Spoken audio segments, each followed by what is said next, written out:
Pa na današnjem zboru je odlučeno, evo vi ste dobili te zaključke, jer u njima fino piše šta tražimo. Ali najglavnije u svemu je tome višak radne snage koji je sveden na 600 ljudi i druga stavka je da se penzionišu ljudi od 35 do 40 godina preko IPK Crne Gore.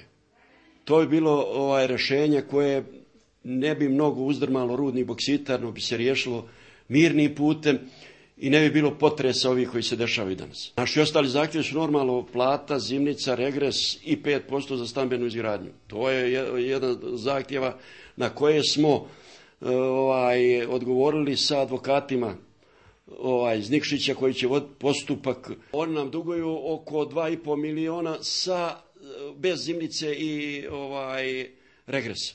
To je otprilike nešto oko 3 miliona eura. Danas idemo na pregovore s vladom, sa našim sindikalnim povjerenicima oko viška radne snage i oko penzionisanja ljudi preko IPK-a. Pokušava se i da se i kod nas oduzmu ključevi vozačima koji voze teretna vozila. Ne znamo namjeru i cilj kakav stoji iza toga. Tražili smo zabranu uvoza glinice i pokretanje glinice, ali to je postupak koji košta i nijesam optimista u tom pravcu.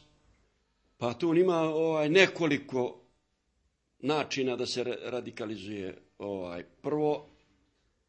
Prvo imamo jamsku proizvodnju koja je najopasnija u ovom trenutku da ne uđu u jamu i da se zatvore. To bi bilo i za državu, i za rudnik, i za grad. Strašno negativno. Ne bi voljeli do toga dođe i nastojat ćemo svim silama da završimo ovo što smo započeli od ovih zahtjeva koje traže radnici.